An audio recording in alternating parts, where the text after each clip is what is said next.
वो है आपका shear stress distribution in I section.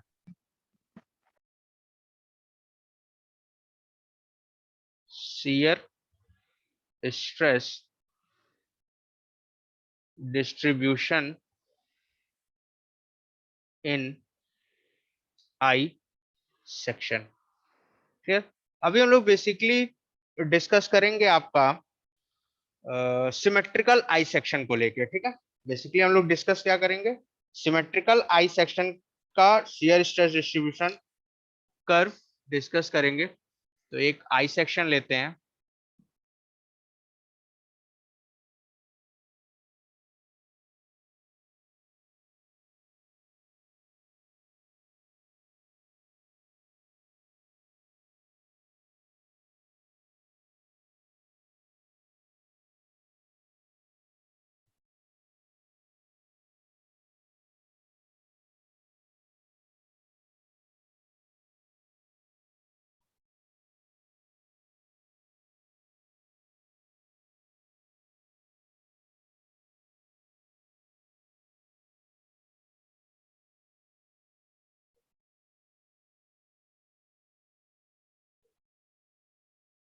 This is I section. ठीक है, ये एक आई सेक्शन है, इसका सिमेट्रिकल आई सेक्शन है। तो न्यूट्रल एक्सिस क्या पास करेगा, सेंटर से पास करेगा। ठीक है, सपोज ये इसका न्यूट्रल एक्सिस हो गया Na। ठीक है, और ये डिस्टेंस हो जाएगी आपकी d/2, और टॉप से डिस्टेंस हो जाएगा कैपिटल D/2। ठीक है, अब देखिए शियर स्ट्रेस डिस्ट्रीब्यूशन हम लोग को आई सेक्शन में निकालने के लिए हम लोग को दो केसेस लेना पड़ेगा। पहला केस जो होगा आपका वो होगा फ्लैंज। ठीक है, फ्लैंज और वेब आप सभी लोग जानते होंगे, फ्लैंज क्या होता है और वेब क्या होता है। ठीक है, जो जहां पे वन लिखा हुआ है ये सेक्शन को क्या बोलते हैं, फ्लैंज सेक्शन बोलते हैं। और ये जो सेक्शन है that is two, this is known as web section. ठीक है, तो हम लोग इन दोनों पार्ट्स में क्या करेंगे, अलग अलग अपना शियर स्ट्रेस निकालेंगे, और निकालने के बाद दोनों को एडअप कर देंगे। तो वहां से हमको पता चलेगा कि मैक्सिमम शियर स्ट्रेस कितना आ रहा है और कहाँ पे आएगा। ठीक है, पोजीशन और वैल्यू दोनों चीज हम लोग फाइंड आउट करेंगे इस पर्टिकुलर उसका। तो सबसे पहला हम लोग लेते हैं, नॉमेनक्लेचर देख लो, दैट इज कैपिटल बी क्या है आपका, width of flange. Capital D क्या है, overall depth of the section. Small D क्या है आपका, डेप्थ ऑफ वेब। और स्मॉल बी क्या है आपका, विड्थ ऑफ वेब। क्लियर, तो ये आपका नॉमेनक्लेचर होगा। नाउ अब हम लोग क्या डिस्कस करते हैं कि फ्लैंज के केस में जो सबसे पहला केस आएगा that is shear stress distribution in flange. ठीक है, फ्लैंज के केस में शियर स्ट्रेस डिस्ट्रीब्यूशन हमारा कितना होगा और कैसे उसको फाइंड आउट करेंगे। ठीक है, तो सभी लोग जानते हैं कि शियर स्ट्रेस अगर हम जहां भी कैलकुलेट करते हैं क्या करते हैं, एक पर्टिकुलर एरिया अज्यूम करते हैं। ठीक है, तो जो फिगर बना हुआ है इसमें हम क्या कर रहे हैं, फ्लैंज में एक पर्टिकुलर एरिया ले ले रहे हैं हम लोग। ठीक है, ये आपका एक एरिया हो गया। ठीक है, और इस एरिया का जो डिस्टेंस है न्यूट्रल एक्सिस से, ये कितना है, वाई डिस्टेंस पे है। कितने डिस्टेंस पे है ये एरिया, वाई डिस्टेंस पे है फ्रॉम न्यूट्रल एक्सिस। ठीक है, तो यहाँ स्टेटमेंट लिख भी सकते हो, that is consider a section at a distance y from neutral axis in the flange. ठीक है, फ्लैंज में हम लोग क्या करेंगे, एक डिस्टेंस एक एरिया लेंगे दैट इज जो भी एरिया है, और वो कितने डिस्टेंस पे होगा, वाई डिस्टेंस पे होगा। ठीक है, नेक्स्ट स्टेप क्या आता है, हम लोग क्या करते हैं, सबसे पहले एरिया फाइंड आउट करते हैं। क्या फाइंड आउट करते हैं, that is area find out करते हैं। तो एरिया क्या होगा इस पर्टिकुलर का, ध्यान दो, एरिया क्या होता है रेक्टेंगल का, that is B into D, width into depth. अब ये पर्टिकुलर डेप्थ हम लोग को निकालना है, तो ये पर्टिकुलर डेप्थ क्या होगा, कैपिटल D/2 में से ठीक है, कैपिटल डी बाई टू यहाँ से लेके यहाँ तक की लेंथ है, और इस पर्टिकुलर सेक्शन तक, इस पर्टिकुलर सेक्शन तक आपका कितना वाई डिस्टेंस है। तो ये डिस्टेंस आपका निकल के आएगा, that is D by two minus Y. कितना आएगा? D by two minus Y. तो यहां से हम लोग एरिया लिख सकते हैं, that is area A is equal to B into D by two minus Y, B into D by two minus Y. Next आपका जो स्टेप आता है, नेक्स्ट आपका जो फॉर्मूला में अननोन है दैट इज वाई बार। ठीक है, नेक्स्ट जो अननोन है दैट इज क्या है आपका? वाई बार। वाई बार क्या होता है? That is distance of the centroid of the shaded area. Shaded area का हम लोग को क्या निकालना होता है? सीजी निकालना होता है। तो शेडेड एरिया का अगर सीजी निकालना है, ठीक है, एक आई सेक्शन और बना देते हैं, यहां ध्यान दो।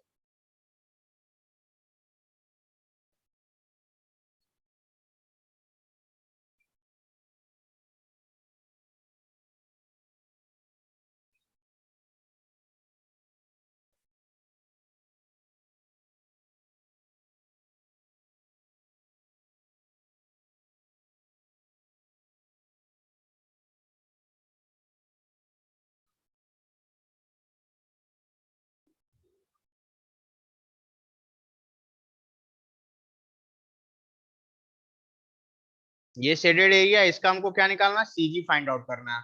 और ये आपका न्यूट्रल एक्सिस है, और यहां से यहां तक की डिस्टेंस आपकी कितनी है? That is Y. तो अगर एरिया का सीजी निकालना है, और इसकी जो डेप्थ थी, एरिया की जो डेप्थ थी वो कितनी थी? D by two minus Y. तो किसी का भी सीजी अगर निकालते हैं तो हम लोग क्या करते हैं? ठीक है, जो सेक्शन लिए हैं उसका हाफ होगा, उसका डेप्थ का हाफ होगा। In case of rectangle, rectangle के केस की बात हो रही है, जो आपका डेप्थ होता है उसका हाफ करते हैं, और न्यूट्रल एक्सिस से, या जहां जिस एक्सिस से हमको रेफरेंस पॉइंट होता है, वहां से उसकी डिस्टेंस कितनी है। तो यहां से अगर हम लोग निकालेंगे तो क्या ऐड करेंगे? That is Y plus half of D by two minus Y. Clear? ठीक है, तो यहां से क्या हो जाएगा आपका? Distance of the CG of the shaded area. ठीक है, शेडेड एरिया का हम लोग क्या निकालना है? सीजी निकालना है from neutral axis, from neutral axis. इसको क्या बोलेंगे? वाई बार। वाई बार क्या हो जाएगा? Y distance plus half of D by two minus Y. ठीक है, वाई बार क्या हो जाएगा आपका? Y plus half of D by two minus Y. इसको सॉल्व करेंगे तो वाई बार की वैल्यू कितनी हो जाएगी आपकी? Half D by two plus Y, half plus D by two two Y. तो हमारे पास एरिया निकल गया, दैट इज ए, एरिया निकल गया ए, और वाई बार निकल गया। ठीक है, ये दो चीजें हम लोग को निकल गई। अब हम लोग जानते हैं कि शियर स्ट्रेस का फॉर्मूला क्या होता है।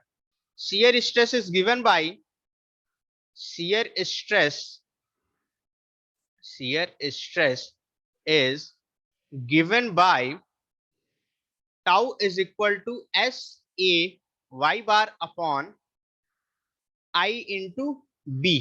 ठीक है, यहाँ पे कैपिटल बी ले रहे हैं क्योंकि हम लोग अभी फ्लेंज की बात कर रहे हैं, सिर्फ फ्लेंज की बात कर रहे हैं। ठीक है, अब इसमें हम लोग क्या करेंगे? अपनी वैल्यूज पुट कर देंगे। ठीक है, इसमें क्या करेंगे? हम लोग अपनी वैल्यूज पुट करेंगे, that is S.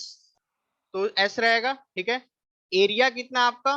B D by two minus Y, और वाई बार का वैल्यू कितना है? That is half of D by two plus Y. Clear? Upon I into B.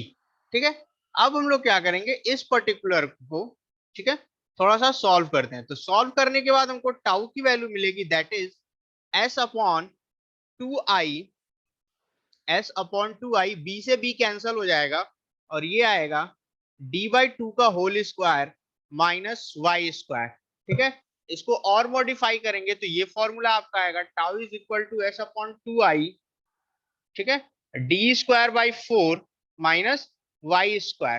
ठीक है, तो फ्लेंज के केस में, फ्लेंज के केस में हमारा जो शियर स्ट्रेस की वैल्यू आ रही है वो ये आ रही है। ठीक है, that is tau is equal to S upon two I D square four minus Y square. ठीक है, अब यहां से अगर y की वैल्यू ठीक है, यहां से अगर हम फिगर देखो, y की वैल्यू कहां से कहां तक रेंज कर सकती है, ठीक है। इस फिगर में सबसे फर्स्ट फिगर जो है, इसमें हम लोग y की वैल्यू देखें तो y की वैल्यू कहां से कहां तक वेरी कर सकती है, दैट इज कैपिटल D/2 से लेके स्मॉल D/2 तक, ठीक है। यही रेंज है आपका फ्लैंज का। फ्लैंज का रेंज क्या है, y is equal to capital D/2 to small D/2, ठीक है। तो एक बार y की वैल्यू हम लोग क्या पुट करेंगे, put y is equal to capital D/2, और कैपिटल D/2 पुट करेंगे तो y की टाउ की वैल्यू क्या आ जाएगी, 0। इट मींस फ्लैंज के टॉप सेक्शन पे, फ्लैंज के टॉप सेक्शन में हमारा जो शियर स्ट्रेस है वो कितना आएगा, 0। And at y is equal to small D/2, ठीक है, स्मॉल D/2 पुट करेंगे तो हमारी टाउ की वैल्यू आएगी s upon 2i d²/4, capital D²/4 minus small d²/4। और इसको थोड़ा सा और सॉल्व करो तो s upon 8i capital D² minus small d², ठीक है। तो ये आपका हो जाएगा at the junction of web and flange, flange और वेब के जंक्शन पे हमारा जो शियर स्ट्रेस आ रहा है वो इतना आ रहा है। क्लियर, ठीक है। अब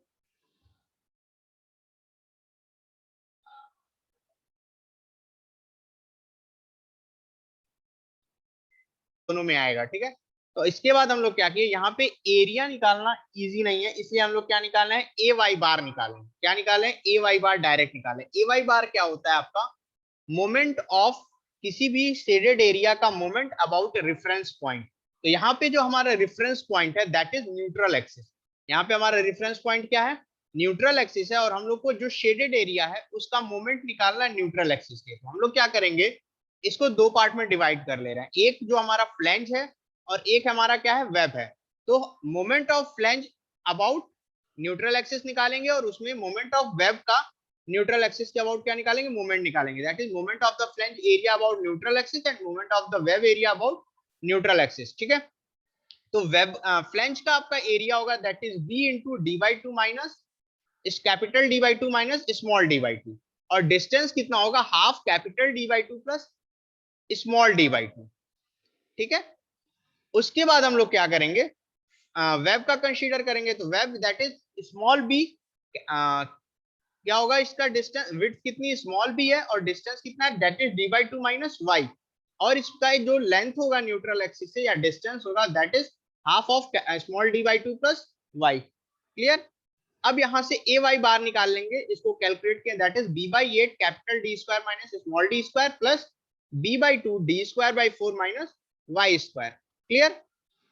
अब ए वाई बार पता चल गया तो हमारा शियर स्ट्रेस का फॉर्मूला क्या होता है, that is shear stress is given by, shear stress is given by tau is equal to s a y bar upon ib। और यहाँ पे ए वाई बार की हम लोग वैल्यू फाइंड आउट कर चुके हैं, ए वाई बार की वैल्यू क्या कर चुके हैं हम लोग, फाइंड आउट कर चुके हैं। तो यहाँ पे ए वाई बार की वैल्यू हम लोग पुट करेंगे, तो यहाँ पे S B/8 capital D² minus small D² plus B/2 capital D²/4 minus y², ठीक है, अपॉन आई बी। यहाँ पे स्मॉल बी ले रहे हैं और फ्लैंज में कैपिटल बी लेंगे, क्योंकि जिस सेक्शन की हम लोग बात करेंगे उस सेक्शन के विड्थ को हम लोग कंसीडर करेंगे, ठीक है। अब ये हमारा पर्टिकुलर फॉर्मूला हो गया वेब के लिए, वेब में शियर स्ट्रेस डिस्ट्रीब्यूशन कैसे होगा, ठीक है। अब हमको फाइंड आउट करना है डिफरेंट डिफरेंट पॉइंट्स पे। तो न्यूट्रल एक्सिस पे सबसे पहले हम लोग कहाँ फाइंड आउट करेंगे, न्यूट्रल एक्सिस पे। तो न्यूट्रल एक्सिस पे जो हमारा शियर स्ट्रेस होगा, न्यूट्रल एक्सिस पे जो हमारा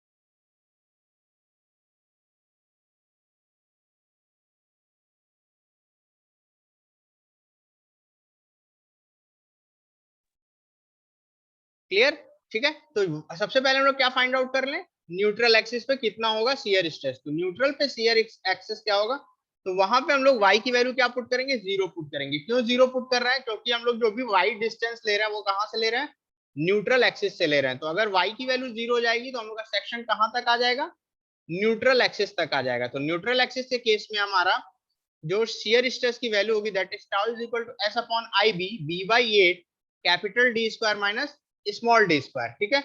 और यहाँ पे जो वैल्यू आ जाएगी that is B D square by 8। तो ये हमारा हो जाएगा न्यूट्रल एक्सिस पे शियर स्ट्रेस, ठीक है। और जो मैक्सिमम शियर स्ट्रेस होता है आई सेक्शन में, जो मैक्सिमम शियर स्ट्रेस होता है आई सेक्शन में, वो कहाँ पे होता है, न्यूट्रल एक्सिस पे ही होता है, ठीक है। अब इसमें भी क्वेश्चन आएगा कि सर ये कैसे पता हुआ कि वहीं पे मैक्सिमम होगा, तो ये आपका ड्यू टू प्रैक्टिकल रीजंस, ठीक है। प्रैक्टिकल रीजंस की वजह से ये है कि वहां पे आपका, ठीक है, एक्सपेरिमेंट्स देखा गया है कि न्यूट्रल एक्सिस पे ही मैक्सिमम शियर स्ट्रेस आता है in case of symmetrical section, ठीक है। सिमेट्रिकल सेक्शन के केस में, अनसिमेट्रिकल के केस में कहाँ आएगा ये आपको निकालना पड़ेगा। अनसिमेट्रिकल सेक्शन के केस में कहाँ आएगा ये हमको वैल्यू निकालनी पड़ेगी, ठीक है। नेक्स्ट हम लोग क्या फाइंड आउट करेंगे, that is at the junction, ठीक है, junction of web and flange. Web और फ्लैंज का जहां पे जंक्शन है वहां पे हमारा शियर स्ट्रेस कितना होगा, तो वहां के लिए हम लोग पुट करेंगे y is equal to D by two, ठीक है। वहां के लिए क्या पुट करेंगे, y is equal to D by two, और हमारा टाउ की वैल्यू आएगी that is S B D square, capital D square minus small D square upon 8 I B, ठीक है। Capital D square minus small D square upon 8 I B, ये आएगा shear stress at junction of top of web, top of web and bottom of flange, ठीक है। Web के top में and flange के bottom में हमारा शियर स्ट्रेस कितना होगा, ठीक है। तो इस तरीके से हम लोग हर पॉइंट पे क्या किया, अपना फाइंड आउट कर लिए, हर पॉइंट पे क्या फाइंड आउट कर लिए, आपका शियर स्ट्रेस कितना होगा, ठीक है। अब नेक्स्ट स्टेप आता है कि हम लोग का शियर स्ट्रेस डिस्ट्रीब्यूशन कर्व कैसे बनेगा, ठीक है। शियर स्ट्रेस डिस्ट्रीब्यूशन कर्व कैसे बनेगा,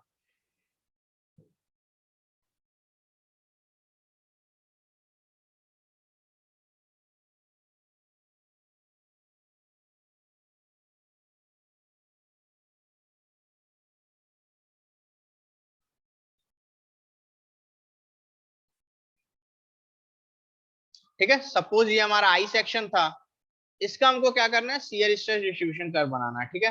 तो सबसे पहले हम लोग क्या करते हैं, एक स्ट्रेट लाइन लेते थे इस तरीके से, ठीक है। अब देखो यहां से आपका, ठीक है, फ्लैंज के टॉप पे डिस्टेंस कितना, फ्लैंज पे कितना है, टॉप ऑफ द फ्लैंज पे हमारा शियर स्ट्रेस कितना है, 0 है, तो यहां से 0 होगा, ठीक है। उसके बाद जब हम आ रहे हैं आपका जंक्शन पे, ठीक है, हम लोग जंक्शन पे जब आ रहे हैं, ठीक है, तो यहाँ क्या हो रहा है, एब्रप्टली चेंज हो रहा है, ठीक है। यहाँ पे आप देखो,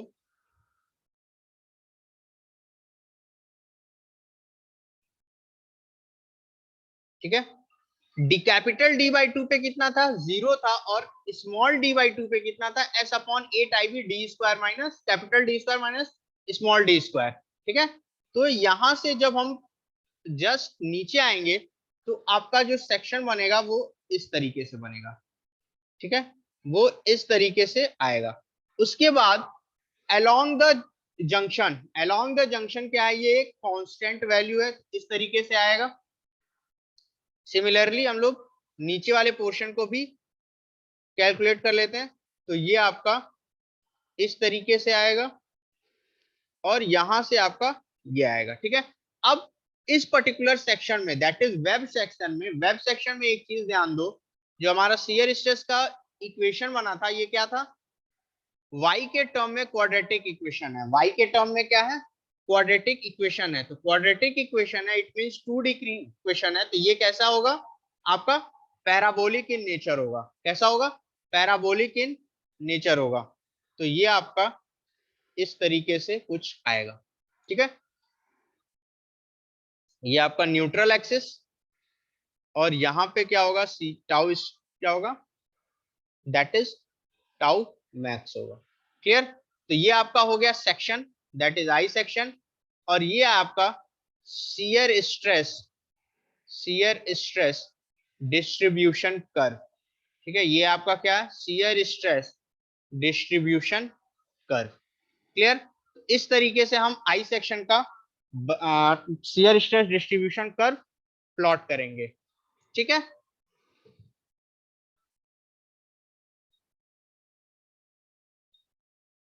ठीक है, अब एक न्यूमेरिकल देख लो। न्यूमेरिकल क्या कह रहा है, एन आई सेक्शन बीम, ठीक है, I section beam, it means I section है तो ये हमेशा स्टील का होगा, आरसीसी की कोई भी आई सेक्शन नहीं बनता है। That is 350 into 150 has a web thickness of has a web thickness of 10 mm and a flange thickness of flange thickness of 20 mm, ठीक है। एक कोई आई सेक्शन दिया हुआ है जिसकी विड्थ और डेप्थ दे दी गई है, that is 350 into 150 mm, has a web thickness of 10 mm and a flange thickness of 20 mm as shown in figure, ठीक है। इसका फिगर आपको दे दिया गया है, ठीक है। If the shear stress, if the shear stress, sorry, if the shear force, not stress, if the shear force acting on the section, acting on the section is 40 kilonewton, ठीक है, 40 kilonewton, find the maximum shear stress, find the maximum shear stress developed in the I section, developed in the I section, I section में कितना maximum shear stress develop होगा, ठीक है। तो इसके लिए पहले हम लोग जो फिगर दिया हुआ है उसको बना लेते हैं।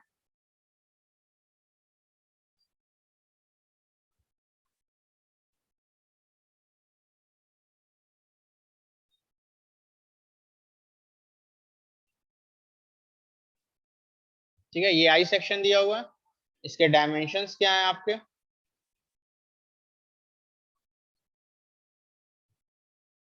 दैट इज 150 mm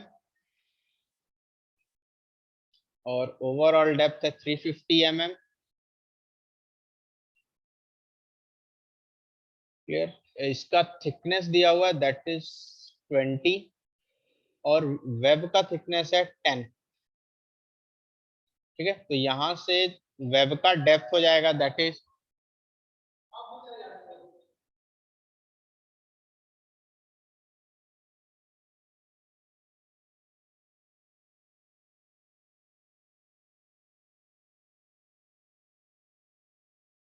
ठीक है, यहाँ ये दिया हुआ। अब हम लोग क्या करेंगे, गिवन वैल्यूज लिख लो। तो हम लोग को डेप्थ कितनी आएगी, दैट इज 310 आ जाएगी। तो यहाँ से गिवन आपका क्या हो जाएगा, कैपिटल डी की वैल्यू दी है 350 mm, ठीक है। स्मॉल डी की वैल्यू दी हुई है 150 सॉरी, बी की वैल्यू दी हुई है, दैट इज कैपिटल बी की वैल्यू दी हुई है 150 mm, ठीक है। स्मॉल बी दिया हुआ आपका 10 mm और स्मॉल डी की वैल्यू हो गई दैट इज 310 mm, ठीक है। यहां से हम लोग क्या करेंगे, आपका सबसे पहले स्मॉल डी सबको समझ में आ गया होगा, स्मॉल डी कैसे निकलेगा, ठीक है। 350 टोटल है, उसमें से हम लोग क्या माइनस करेंगे, वेब का जो फ्लैंज का जो डायमेंशन है, ठीक है, थिकनेस है, उसको ट्वाइस करके माइनस कर देंगे, तो ये हो जाएगा आपका 310 mm, ठीक है। Shear force that is S की वैल्यू दी हुई है 40 किलो न्यूटन, इसको न्यूटन में चेंज कर लो, दैट इज 40 into 10⁻³ न्यूटन, ठीक है। अब निकालना हम लोग को that is moment of inertia. तो मोमेंट ऑफ इनर्शिया क्या होगा आपका, मोमेंट ऑफ इनर्शिया क्या होगा इस पर्टिकुलर सेक्शन के लिए, सिमेट्रिकल सेक्शन है तो मोमेंट ऑफ इनर्शिया हम लोग डायरेक्ट लिख रहे हैं, that is I is equal to 150 into 350 का whole cube upon 12 minus 140 into 310 cube upon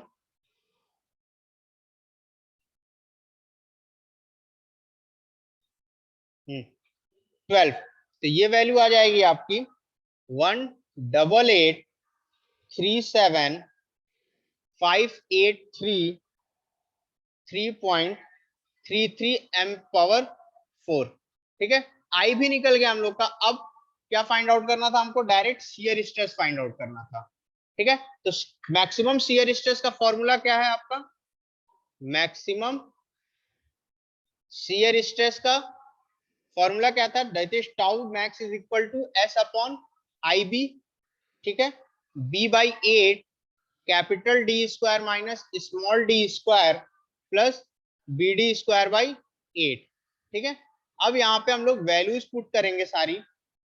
तो यहाँ क्या हो जाएगा? 40,000 अपॉन आई की वैल्यू कितनी है? 188375833.33 इंटू स्मॉल बी कितना आपका? 10। Clear? Capital B 150, 350 square minus 310 square upon 8 plus 10 into 310 square upon 8। ये वैल्यू आप लोग कैलकुलेट जब करेंगे तो final that is tau max आ जाएगा आपका 13.06 न्यूटन पर mm स्क्वायर। 13.606 न्यूटन पर mm स्क्वायर। ये आपका हो जाएगा आंसर। ठीक है, तो इस न्यूमेरिकल को इस तरीके से हम लोग सॉल्व करेंगे। ठीक है, अगर जो इजी न्यूमेरिकल होगा डायरेक्ट फॉर्मूला बेस होगा। अगर इसी में आपसे शियर स्ट्रेस कर्व पूछ लेता तो हर पॉइंट का, ठीक है, टॉप पे कितना होगा शियर स्ट्रेस, जंक्शन पे कितना होगा शियर स्ट्रेस, वो वैल्यू फाइंड आउट करने के बाद हम लोग क्या करते? पर्टिकुलर आपका कर्व बनाते। क्लियर? तो इस न्यूमेरिकल को एक बार सभी लोग देखो, अगर कुछ डाउट है तो पूछ सकते हो।